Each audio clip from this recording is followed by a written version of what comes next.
മോൾ എവിടെ ലക്ഷ്മിക്കുട്ടിയെ? ഉണ്ണിയുടെ കൂടെ പാടത്തേക്ക് പോയത്രേ. ഓ, ഈ വെയിലത്ത് അയക്കണ്ടായിരുന്നു.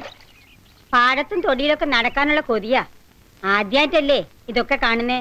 ഇപ്പൊ ഇത്തിരി ഉത്സാഹമൊക്കെ വന്നിരിക്കുന്നു. പതുക്കെ കഴിഞ്ഞതൊക്കെ മറന്നു പോണുണ്ടാവും. ഉണ്ണിയുടെ ഒരു വർത്താനം പറച്ചിലും ഒക്കെയാ ഒന്ന് തെളിച്ചം വരുത്തിയെടുത്തത്. അതെ, ഉണ്ണിയുടെ ചുറ്റുവട്ടത്തുണ്ട് എപ്പോഴും. നീ എന്താ ചിരിച്ചേ? ഹേയ്, ഒന്നുമില്ല. എന്താ പറയണേ രണ്ടാളും? ഒന്നുമില്ലമ്മേ, നമുക്ക് അകത്തേക്ക് പോവാം.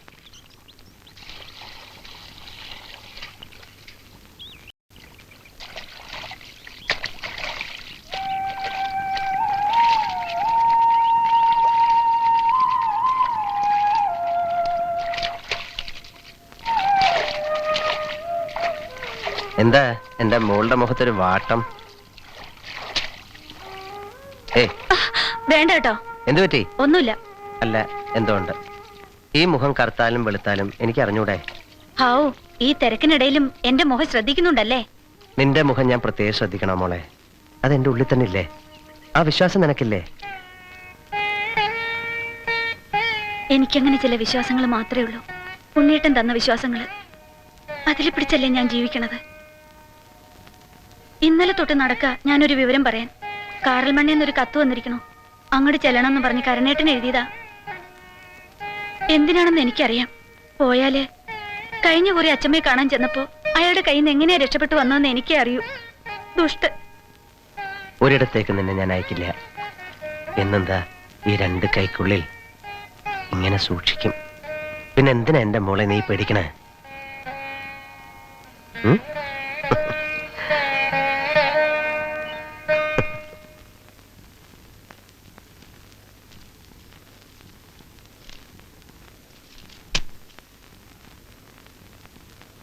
കുറ്റിപ്പുറത്തുനിന്ന് കുഞ്ഞൻ നായർ അയച്ചതാ. അയാൾ പണ്ട് ഉണ്ണിക്കൊരു ആലോചനയുടെ കാര്യം പറഞ്ഞ ഓർമ്മയുണ്ടോ ജാനുവിന്? ആ തഹസിൽദാരുടെ മോള്. അവരിപ്പോഴും കാത്തിരിക്കുക നമ്മുടെ ഒരു മറുപടിക്ക് വേണ്ടി. ഉടനെ നടത്തിയില്ലെങ്കിലും അവർക്കൊരു വാക്ക് മതിന്നാ. ഏട്ടനോട് ഞാനൊരു കാര്യം പറയണമെന്ന് വിചാരിച്ചിരിക്കുകയായിരുന്നു. അത് പാടുണ്ടോന്നറിയില്ല. ഉണ്ണിക്ക് നമ്മൾ വേറെ പെണ്ണ് അന്വേഷിക്കണോ? അപ്പുവിന്റെ പെണ്ണായിട്ട് വരുമെന്ന് കരുതി നമ്മൾ.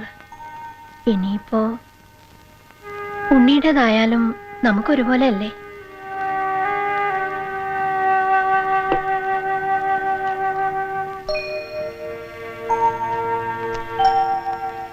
അതിപ്പോ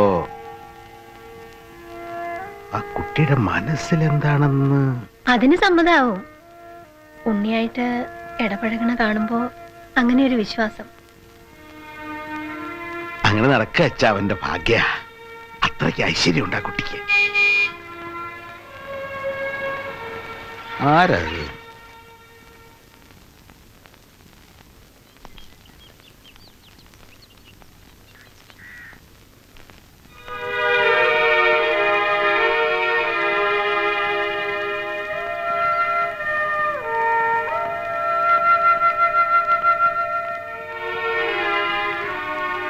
ബാംഗ്ലൂരിൽ നിന്നാണ്.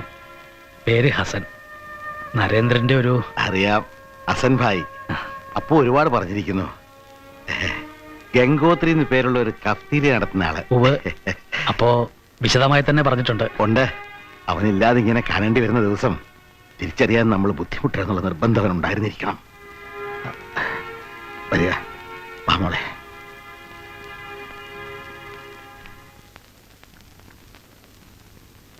ആ, ഒന്ന് വരണമെന്ന് കുറച്ചു കാലമായി വിചാരിക്കുന്നു. പിന്നെ നന്ദയുടെ കാര്യങ്ങൾ എന്തൊക്കെയാണെന്ന് അറിയാനുള്ള ഒരു. ഇപ്പൊ ആളാകെ മാറി. കളിയും ചിരിയെ കുറേശ്ശെ തിരിച്ചു കിട്ടിയിരിക്കണോ? മോള് വന്നില്ലേ കുട്ടിയെ? ഇല്ല, കുളന്തേവനടുത്ത് പോയിരിക്കുക ഉണ്ണേട്ടന്റെ കൂടെ. ഇപ്പൊ ഇവിടുത്തെ ഒരംഗത്തെ പോലെയാ. ആര് കണ്ടാലും അങ്ങനെ തോന്നും. നന്നായി. അങ്ങനെ ഒരു തീരുമാനത്തിൽ എത്തിയില്ലായിരുന്നെങ്കിൽ ഞങ്ങൾക്കും ഭയമായിരുന്നു അവൾ എന്താ കാണിക്കാന്ന്. പിന്നെ ഞങ്ങളുടെയൊക്കെ മനസ്സിൽ വേറൊരു മോഹം കൂടെ ഉണ്ട്. ഇപ്പോ അവളെ ഇനി ഇവിടുന്ന് എങ്ങോട്ടും പറഞ്ഞയക്കേണ്ടെന്ന ആഗ്രഹം. ഞങ്ങളുടെയൊക്കെ ഒരു കൊതിയാ. മോടെ മനസ്സിൽ എന്താണെന്ന് അറിയില്ല. ഉണ്ണിയെ കൊണ്ട്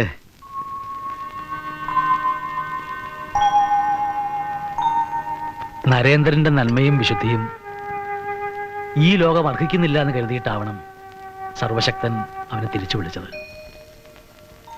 ഒരൊറ്റ ദുഃഖം മാത്രമേ അവിടെ അവനെ വേദനിപ്പിക്കുന്നുണ്ടാവൂ. അത് നന്ദയാണ്. അവൾക്കൊരു ജീവിതം വേണം. അവൾ അനാഥയായി പോകരുത്. ആ മനസ്സ് നിങ്ങൾ അറിഞ്ഞല്ലോ. അവളെ സ്വീകരിക്കാൻ ഈ വീടിനേക്കാൾ അർഹതയുള്ളൊരിടം വേറെ എവിടെയാ ഉള്ളത്? നന്നായി. ആവൂ, അപ്പോ ഞങ്ങളുടെ പഴമനസ്സിൽ തോന്നിയത് പോഷ്കായില്ല. ഇല്ല, ഒരിക്കലുമില്ല. മോളുടെ ഒരു ഉത്തരം കിട്ടിയാൽ മതി. പിന്നെ ഞങ്ങൾക്കൊന്നും നോക്കാനില്ല. എന്താ മോളെ, സുഖമല്ലേ? അമ്മയും മുത്തശ്ശിയും വല്യമാവനെയൊക്കെ കിട്ടിയപ്പോ ഞങ്ങളെയൊക്കെ മറന്നുല്ലേ? വാ.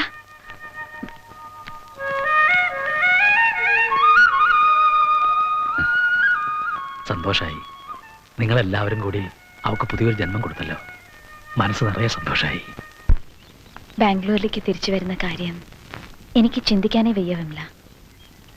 നരനില്ലാത്ത ആ സിറ്റി അതെനിക്ക് വേണ്ട. ഞാനിപ്പോൾ ഇവിടെ അനുഭവിക്കുന്ന ഒരു സേഫ്റ്റി, ഒരു പീസ്, അതൊരുപാടാണ്. വീണ്ടും ഒരു കുട്ടിക്കാലം തിരിച്ചു കിട്ടിയ പോലെ അമ്മയുടെ മടിയിൽ നമുക്കെല്ലാം ഫീൽ ചെയ്യുന്ന ഒരു സെക്യൂരിറ്റി ഇല്ലേ? ഈ വീട് എനിക്കതാ തരുന്നത്. എത്ര നാളെന്ന് ഞാൻ ആലോചിക്കുന്നേ ഇല്ല.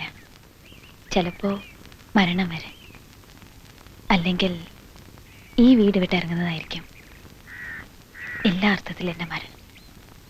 എനിക്ക് മനസ്സിലാവുന്നു നന്ദ. എനിക്കും ഹസൻ ബായിക്കും നിന്നെ സ്നേഹിക്കുന്ന എല്ലാവർക്കും ഇപ്പൊ സന്തോഷമാണ്. അത് നീണ്ടു നിൽക്കണമെന്നാണ് ഞങ്ങളുടെ പ്രാർത്ഥന. പിന്നെ ഈ വീട് നിന്നെ ഒരിക്കലും നഷ്ടപ്പെടാൻ തയ്യാറല്ലെന്നാ പറയുന്നത്. അമ്മയും വല്യമ്മാവനും അവരുടെ ഒരു ആഗ്രഹം പറഞ്ഞു. എനിക്കും തോന്നി അങ്ങനെ തന്നെയാ വേണ്ടത്. നീ എന്താ മീൻ ചെയ്യുന്ന? അവരെന്ത് പറഞ്ഞു എന്നാ? അവർക്ക് നിന്നെ ഉണ്ണിയും ഒന്നിച്ചു ചേർക്കാനാ പ്ലാൻ. വിമല, നീ എന്താ പറഞ്ഞത്? എന്താ വിമല, നിനക്കെല്ലാം അറിയാവുന്നതല്ലേ? നരന്റെ സ്ഥാനത്ത് അതെങ്ങനെ കഴിയും? മറ്റാരും അല്ലല്ലോ, ഉണ്ണിയല്ലേ. എന്ന് കരുതി കാഴ്ചയിലെ സാമ്യത്തിനപ്പുറത്ത് അവർ രണ്ടും രണ്ടല്ലേ? നോക്കൂട്ടി, നീ പെട്ടെന്നൊരു തീരുമാനത്തിൽ എത്തണമെന്ന് ഞാൻ പറയില്ല. പക്ഷേ ഈ വീട്ടിൽ നീ ഇപ്പൊ അനുഭവിക്കുന്ന മനസമാധാനവും സന്തോഷവും അതെന്നും നിലനിൽക്കാൻ പതുക്കെ സമയമെടുത്ത് നീ ചിന്തിച്ചു നോക്ക്. ഈ വീട്ടിലെല്ലാവരും നിന്റെ തീരുമാനത്തിന് വേണ്ടി കാത്തിരിക്കുകയാണ്. അല്ല, സമയം പോയി, പുറപ്പെടണ്ടേ? ഓ, ഞാൻ എല്ലാവരെയും കണ്ടെന്ന് യാത്ര പറഞ്ഞിട്ട് വരാം. ബാംഗ്ലൂരിൽ നിന്ന് എന്റെ കൂടെ വന്ന നന്ദയാണോ ഇത്? ഒരുപാട് മാറിയില്ലേ? ഉവ് പറഞ്ഞു. ഉണ്ണിയാണ് ഇതിന്റെ പുറകിലെന്ന് അമ്മ പറഞ്ഞു. ആ,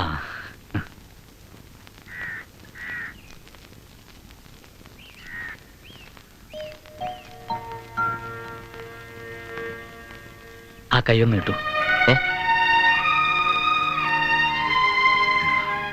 എന്താ ഇത്? നരേന്ദ്രന് കൊടുത്ത സമ്മാനമാണ്. ഇനി അത് ഈ വിരലിൽ കിടക്കട്ടെ. ആ.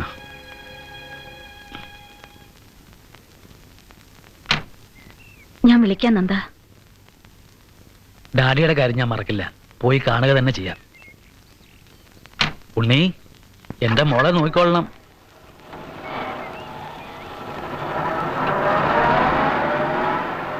നല്ല സ്നേഹമുള്ള മനുഷ്യൻ.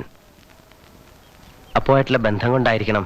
അതായത് കണ്ടോ, ഇതെനിക്ക് തന്നിട്ട് പോയി. അപ്പുവിനെ കൊടുത്തതായിരുന്നു അത്രേ. കിടക്കട്ടെ, അവന്റെ ഒരു ഓർമ്മയായിട്ട് വിരലിൽ കാണാമല്ലോ.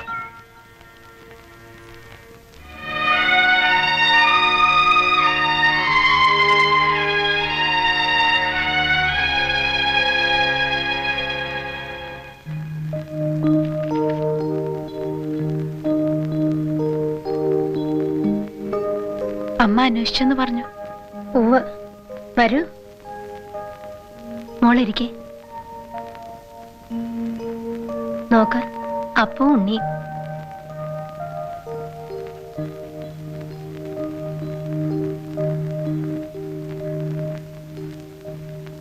ഒന്നിനെ അങ്ങ് നേരത്തെ കൊണ്ടുപോകുന്നുള്ളത് കൊണ്ടായിരിക്കാം ഭഗവാൻ ഇങ്ങനെ രണ്ടാളെ ഒരേപോലെ സൃഷ്ടിച്ചത്. പക്ഷെ എനിക്ക് രണ്ടാളെ ഒന്നായിട്ടേ തോന്നിയിട്ടുള്ളൂ. പപ്പുവിന് തരാൻ പറ്റാതായി പോയ സന്തോഷം കൂടി ഇനി ഉണ്ണിയുടേന്ന് കിട്ടുമെന്നൊരാശ. അതൊക്കെ ഓർത്തിട്ടാ അമ്മയുടെയും മറ്റുള്ളവരുടെയും മനസ്സിൽ ഇങ്ങനെ ഒരു മോഹം തോന്നിയത്. ഡോക്ടർ മോള് പറഞ്ഞില്ലേ? അമ്മേ, അത് ഉണ്ണിയേട്ടൻ ഉണ്ണിക്ക് ഇഷ്ടാവില്ലെന്നാ മോള് പറയണേ? നല്ല കഥ.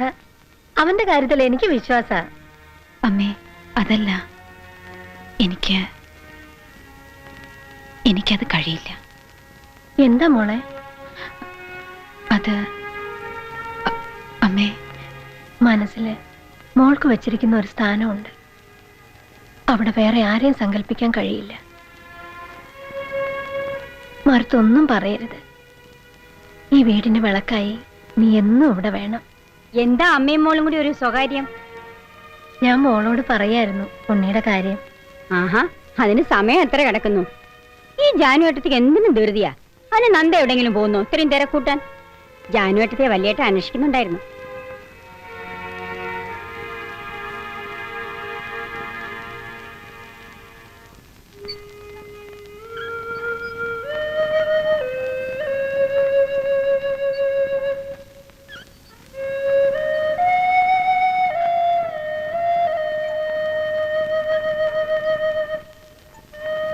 മോളെന്താ ഇവിടെ തനിച്ചിരിക്കണേ?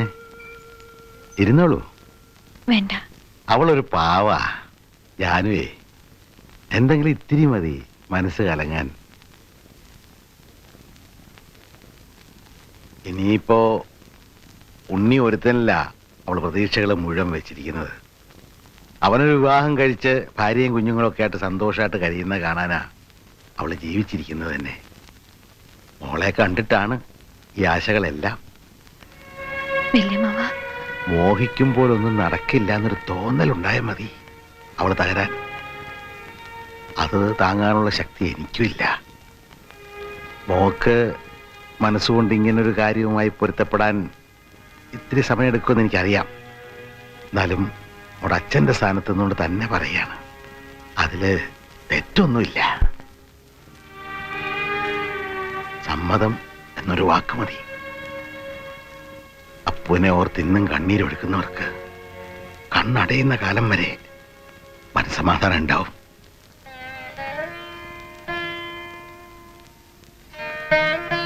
എനിക്കറിയാം ആരെയും വേദനിപ്പിക്കാൻ എൻ്റെ മോക്കാവില്ല. എനിക്കറിയാം.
വിമല, നീ അടക്കം എല്ലാവരും എന്താണ് എന്നോട് ആവശ്യപ്പെടുന്നത്? നരന്റെ സ്ഥാനത്ത് ഞാൻ മറ്റൊരാള്? ഇല്ല, എനിക്ക് കഴിയില്ല വിമല. പക്ഷെ ഒരു സത്യം ഞാൻ നിഷേധിക്കുന്നില്ല. ഇന്ന് ഞാൻ ജീവിച്ചിരിക്കുന്നത് ഉണ്ണിയേട്ടൻ്റെ മുഖം, ആ മുഖം കണ്ടുകൊണ്ടിരിക്കുന്നത് കൊണ്ടാണ്. നരനെ എനിക്ക് നഷ്ടപ്പെട്ടിട്ടില്ല എന്ന് ഞാൻ എന്നെ തന്നെ ആശ്വസിപ്പിക്കുന്നത് ആ മുഖം ചൂണ്ടിക്കാണിച്ചിട്ടാണ്. അത് നഷ്ടപ്പെടാൻ ഞാൻ തയ്യാറല്ല. ഈ വീട്ടിൽ എന്നും കഴിയാൻ എന്നെ അനുവദിക്കണമേ എന്ന് ഞാൻ പ്രാർത്ഥിക്കുന്നത് അതിനാണ്. പക്ഷേ അതിന് നിങ്ങളെല്ലാം പറയുന്ന ഈ ഒരു വഴി മാത്രമേ ഉള്ളൂ. എനിക്കറിയില്ല, ഞാൻ കൺഫ്യൂസ്ഡ് ആവുന്നു. എനിക്കൊന്നും മനസ്സിലാവുന്നില്ല.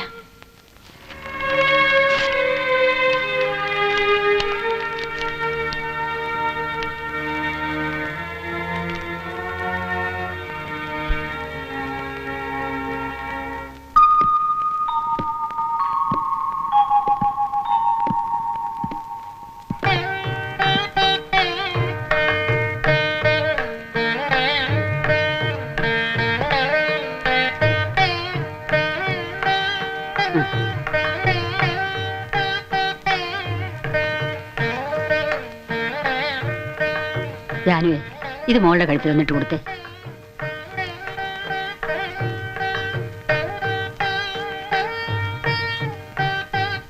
സന്തോഷായി എനിക്ക്. അപ്പൂന്റെ ഉണ്ണിയുടെയും ഭാര്യമാരായി വരുന്ന കുട്ടികൾക്ക് വേണ്ടി അമ്മ സൂക്ഷിച്ചു വെച്ചിരുന്നതാ 2 കാശുമാല. അതിലൊന്നും നന്ദമോളുടെ കഴുത്തിൽ ചേരണമെന്ന് തന്നെയാ വിധി. ഇനിയുള്ള ഒരു മാല ഉണ്ണി ഇവളും കൂടെ ഒരു പെൺകുഞ്ഞിനെ എന്റെ കൈ തരുമ്പം അവൾക്ക് കൊടുക്കാനുള്ളതാ. എന്നിട്ട് എന്റെ കണ്ണടയും.